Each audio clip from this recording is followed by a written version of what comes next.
ផ្លូវការរបស់កម្ពុជារាប់ពាន់សន្លឹកបានធ្លាក់ទៅដល់ដៃជនបរទេសអនឡាញស្កេមក្រោយមន្ត្រីការទូតជាន់ខ្ពស់ក្រសួងការបរទេសម្នាក់បានសារភាពលួចយកទៅប្រើប្រាស់ខុសច្បាប់ជាង 6000 សន្លឹកខណៈ 4000 សន្លឹកទៀតអង្គភាពប្រឆាំងអំពើពុករលួយ ACU កំពុងតាមរកតែមន្ត្រីរូបនោះថាកំទេចចោលអស់ហើយមន្ត្រីរូបនោះគឺលោកថោសំណាងអាយុ46ឆ្នាំជាទីប្រឹក្សាក្រសួងការបរទេសមានឋានៈស្មើអគ្គនាយកនិងជាមន្ត្រីក្នុងក្របខ័ណ្ឌការទូតជាន់ខ្ពស់លោកសុយច័ន្ទវិចិត្រអ្នកនាំពាក្យ ACU ប្រាប់ News Today នៅថ្ងៃទី21ខែសីហាថាការនាំលោកថោសំណាងទៅកាន់ ACU គឺដើម្បីសាកសួរប្រមូលព័ត៌មាននិងបំភ្លឺអង្គហេតុពាក់ព័ន្ធបទល្មើស Online Scam ហើយនៅដំណាក់កាលនេះលោកមិនទាន់ស្ថិតក្រោមការឃាត់ខ្លួននៅឡើយទេក្នុងពេលសាកសួរលោកថោសំណាងបានឆ្លើយសារភាពថាបានលួចយកសន្លឹកទិដ្ឋាការប្រភេទ C និង CEX ជាង 6000 សន្លឹកទៅប្រើខុសច្បាប់ទិដ្ឋាការប្រភេទនេះក្រសួងការបរទេសផ្ដល់ដល់អ្នកស្នើសុំដែលមានលក្ខខណ្ឌគ្រប់គ្រាន់លោកអោមចិនទៀងប្រធាន ACU ប្រាប់សារព័ត៌មានក្នុងស្រុកថាសន្លឹកទិដ្ឋាការដែលលោកថោសំណាងបានបញ្ចេញដោយខុសច្បាប់ត្រូវបានជនបរទេស Online Scam ប្រើប្រាស់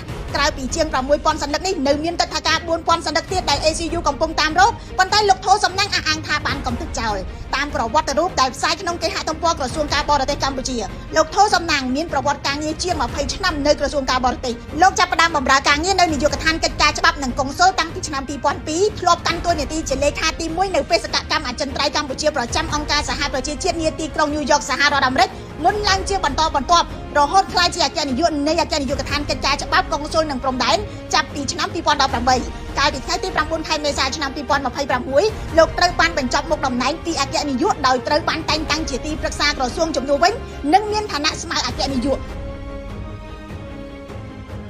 កទីបរោះដែលធ្លាប់មានទ្រព្យសម្បត្តិជាង 45,000 លានដុល្លារនិងឡើងដល់កំពូលអ្នកមានបំផុតនៅអាស៊ីមហាសេដ្ឋីអចលនទ្រព្យចិនលោកហ៊ុយកាយ៉ានពេលនេះត្រូវតុលាការកាត់ទោសឲ្យជាប់ពន្ធនាគារអស់មួយជីវិតហើយទ្រព្យសម្បត្តិផ្ទាល់ខ្លួនត្រូវរឹបអូសក្រោយអាណាចក្រ Evergrande របស់លោកដួលរលំជាមួយបំណុលជាង 300,000 លានដុល្លារមនុស្សពាក់ព័ន្ធ56នាក់ផ្សេងទៀតក៏ត្រូវបានផ្តន្ទាទោសក្នុងនោះអតីតថ្នាក់ដឹកនាំជាន់ខ្ពស់5នាក់ត្រូវជាប់ពន្ធនាគារចន្លោះពី6ឆ្នាំដល់18ឆ្នាំយោងតាម Reuters នៅថ្ងៃទី20ខែសីហាឆ្នាំ2026តុលាការនៅទីក្រុងសិនចិនបានផ្តន្ទាទោសលោកហ៊ុយកាយ៉ានក្រោយលោកបានសារភាពកំហុសលើបទចោទចំនួន8កាលពីខែមេសាក្នុងនោះរួមបញ្ចូលទាំងការបោកប្រាស់រៃអង្គាសទុនប្រើប្រាស់មូលនិធិខុសគោលដៅទទួលប្រាក់បញ្ញើពីសាធារណជនដោយខុសច្បាប់ក្លែងបន្លំហិរញ្ញវត្ថុនិងលាក់បំណុលជាដើមក្រុមហ៊ុនអចលនទ្រព្យ Evergrande Group ត្រូវពិន័យ 1200 លានដុល្លារខណៈក្រុមហ៊ុនបុតសម្ព័ន្ធសំខាន់របស់ខ្លួនត្រូវពិន័យប្រហែលជា 1000 លានដុល្លារទៀតនេះគឺជាការដួលរលំដែលនឹកស្មានមិនដល់របស់មហាសេដ្ឋីចិនលោកហ៊ុយកើតនៅក្នុងគ្រួសារក្រីក្រនៅក្នុងខេត្តហឺណាន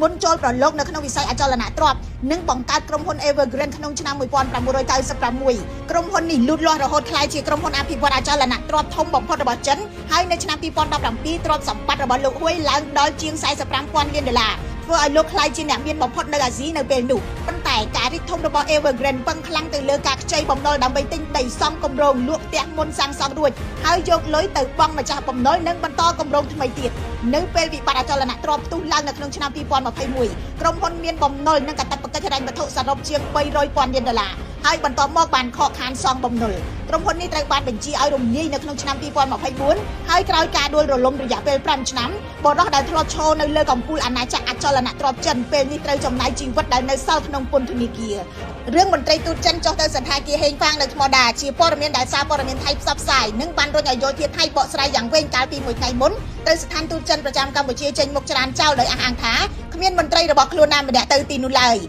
លោកវ៉ាងវិនពីនឯកអគ្គរដ្ឋទូតចិនប្រចាំកម្ពុជាបានបញ្ជាក់នៅយប់ថ្ងៃទី20ខែសីហាឆ្នាំ2026ថាព័ត៌មានដែលថាមន្ត្រីស្ថានទូតចិនបានអមម្ចាស់សន្តាគារហេងហ្វាងចុះទៅតំបន់បដាស្រុកវាលវែងខេត្តពោធិ៍សាត់គឺមិនពិតហើយថាខ្លួនមិនបានបញ្ជូនបុគ្គលិកណាម្នាក់ទៅតំបន់ព្រំដែនកម្ពុជាថៃនោះទេនាពេលថ្មីៗនេះការបដិសេធរបស់មេទូតចិននេះធ្វើឡើងបន្ទាប់ពីមួយថ្ងៃមុនគឺនៅថ្ងៃទី19ខែសីហាសារព័ត៌មានថៃ The Nation បានរាយការណ៍ថាម្ចាស់សន្តាគារហេងហ្វាងបាននាំមន្ត្រីស្ថានទូតចិនចុះពិនិត្យទីតាំងនិងទាមទារឲ្យថៃប្រគល់ទ្រព្យសម្បត្តិរបស់អ្នកវិនិយោគចិនវិញរបាយការណ៍នោះធ្វើឲ្យលោកប្រៅប៉ាសុនចៃឌីជំនួយការអគ្គមេបញ្ជាការកងទ័ពថៃបានចេញមកបកស្រាយថាបើទោះបីជាមានមន្ត្រីចិនចុះទៅដល់ទីនោះក៏ដោយក៏វាមិនអាចយកជាភស្តុតាងថារដ្ឋាភិបាលចិនទទួលស្គាល់ការចោទថាថៃឈ្លានពាននិងកាន់កាប់ទីតាំងរបស់កម្ពុជាបានដែរលោកប្រៅប៉ាក៏អះអាងថាទីហ៊ានថៃមិនបានរុលទៅមុខនោះទេហើយកំពុងឈរជើងតាមគោលដៅស្របតាមសេចក្តីប្រកាសរួមថ្ងៃទី27ខែធ្នូឆ្នាំ2025ទោះយ៉ាងណាបញ្ហាសន្តាគារហេងហ្វាងនៅមិនទាន់ចប់ទេម្ចាស់សន្តាគារនេះនៅតែអះអាងថាទីហ៊ានថៃកាន់កាប់ទីតាំង